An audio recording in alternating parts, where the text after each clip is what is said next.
Salut à toi. Tiens, je vais continuer ma vidéo sur le rejet du monde arabe. Je parle de la France, il y a énormément de pays en Europe, bien évidemment. Je parle du pays où j'ai vécu. Et puis là, je suis en Andalousie. Et comme je l'ai déjà dit, le rejet ici est nettement moins fort. Bref. Puisqu'il y a le mélange du monde arabe et du monde occidental, ici en Andalousie. D'ailleurs, là, tu vois, là, je suis à... comment ça s'appelle ? Bon, je suis à côté d'Almeria. Almeria, c'est une ville d'Andalousie. C'est une ville... déjà, le terme Almaria, c'est arabe. Puis, il y a des radios arabes, tout ça. Enfin, on sent vraiment l'empreinte, le mélange. Mais ce que je voulais dire, c'est que l'abbé Pierre l'avait déjà dit. Beaucoup de grands l'ont dit, ça. Moi, cette phrase de Jésus... elle est très fortement imprimée en moi. La vérité t'affranchira. L'abbé Pierre, il y a un discours marquant de l'abbé Pierre. Moi, à chaque fois que je l'ai vu, j'en ai les larmes aux yeux. Quand il dit mais c'est pas celui qui va sortir une arme et qui va tuer, je sais pas, qui va faire une mauvaise action, parce que lui-même subit au quotidien le rejet du système. Mais ceux qui ont vraiment le sang sur les mains, c'est ceux qui œuvrent dans le système de la séparation, diviser pour mieux régner. Tu vois, bon, je ne sais pas du tout aussi bien dit que l'abbé Pierre, bien évidemment. Dans 500 mètres, au rond-point, prendre ça, la deuxième sortie sur AL 3201. Et mais ça se voit partout. Là, il y a un exemple qui me vient en tête. Là, par exemple, les tueries qu'il y a aux États-Unis. Là, il y en a un qui me vient en tête où c'était deux mecs qui aimaient le métal, donc des hard rock man, je sais pas, comme voilà, qui s'habillaient tout en noir, les cheveux longs, et ils étaient rejetés dans leur lycée. Et ils étaient très souvent moqués. Et ils ont fait une tuerie, ils ont tué une vingtaine d'élèves, je crois. Mais ce n'est que, comme je le disais dans ma précédente vidéo, ce n'est que la conséquence de ce qu'on leur a fait subir. Alors bien sûr, il y a des niveaux de conscience qui fait qu'après tu ne subis plus les choses. Moi, il y a un moment donné, je subissais le racisme. Parce que je n'avais pas la maîtrise intérieure pour voir l'ignorance de mes frères et sœurs ou pour répondre comme Jésus, pardonne-leur, mon Père, intérieurement, ou pardonne-leur la grandeur, quand j'exprime la grandeur de moi, je les pardonne parce qu'ils ne savent pas ce qu'ils font, ils sont ignorants. Mais le temps que tu n'as pas ce niveau de conscience, c'est tout à fait normal que tu subisses cela. Hein, c'est comme un enfant qui subit de ses parents de la méchanceté, des choses ombrageuses. Bon, tu n'es pas responsable de ce qu'on te fait. Par contre, tu es responsable une fois adulte de ce que tu en fais. Mais adulte, ça veut dire mature. Ça veut dire une fois que tu as pu digérer, comprendre pourquoi, etc. Tu as choisi cette incarnation et pourquoi tu as vu tout ça. Voilà, je suis en voiture et je voulais compléter cette petite vidéo. Donc voilà, donc tu subis. Donc c'est pour ça que le terme, même beaucoup de gens dans l'éveil confondent. La clarté d'esprit, c'est essentiel. C'est essentiel pour avoir une vue grande du puzzle. Donc la victimisation, elle a lieu à certains niveaux. Tu es victime. Moi, j'ai été victime de racisme. J'ai été. Ça veut dire qu'aujourd'hui, avec mon niveau de conscience, je ne le vis plus comme ça. Alors, ça peut m'arriver... tiens, dernièrement, on m'a fait une allusion. Ouais, mais comme je m'appelle Mehdi, ouais, mais t'es pas au Maroc ici. Bon. Bref.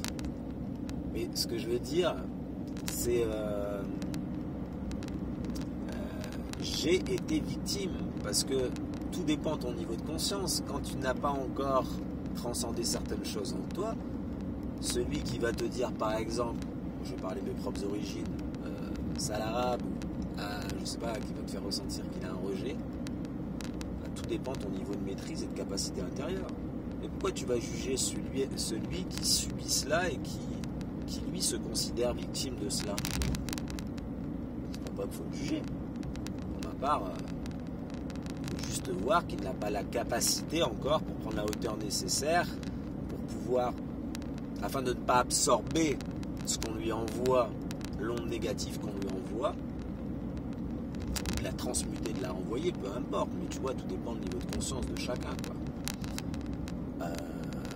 Je sais pas, j'avais été choqué en Italie, par exemple, je me rappelle, il y a 5 ans, un truc comme ça, un homme noir africain qui était tombé dans le grand fleuve, là, bref, je sais pas le nom, et qu'il n'avait pas été sauvé en pleine ville, quoi, et que pendant qu'il se noyait, certains criaient macaque, tu vois. Et si tu es honnête, comment tu pourrais dire, si tu as la foi, la foi, quand tu as un certain niveau de foi en toi, tu as une empathie grande, comment tu pourrais pas ressentir la douleur de celui qui a vécu cette expérience? Moi, bien évidemment, j'ai été fortement imprégné, émotionnellement.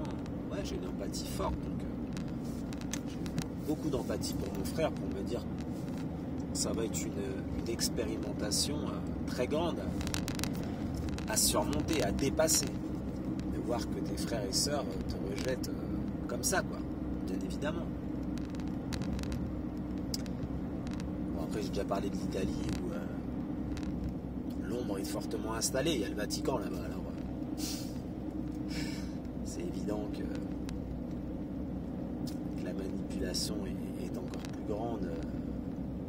Là où il y a une force ombrageuse plus forte, il y a une influence plus forte. Donc, s'il n'y a pas des êtres éclairés qui amènent assez de lumière, bon, c'est sûr que ça va avoir un impact, quoi. Voilà.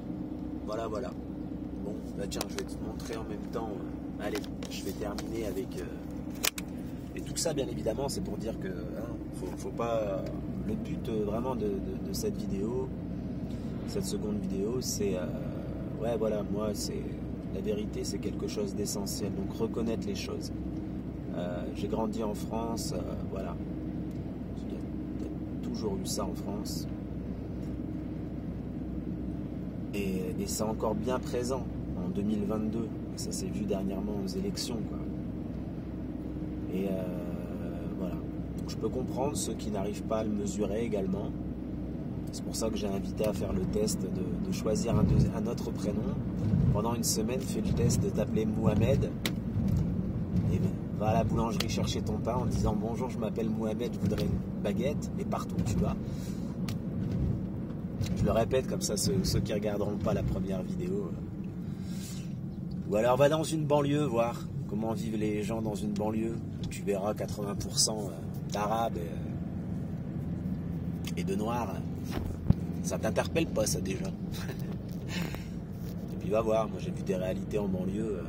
Il y a bien plusieurs mondes qui s'interposent. Voilà. Bon, allez. Tiens, les montagnes ne sont plus là. Ce que je voulais montrer, c'est magnifique là où je suis. Je vais aller à comment ça s'appelle, Alnegras, Nas-les-Gras. Bon, bref. En tout cas, comme d'habitude, je te souhaite une belle réception.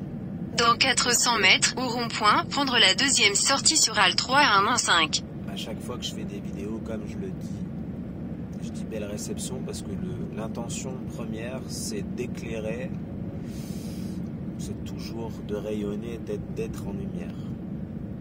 Et donc, par la vérité, bien évidemment, tu rayonnes, celui qui est authentique, honnête, enfin bref. Donc, belle réception à toi. Salut.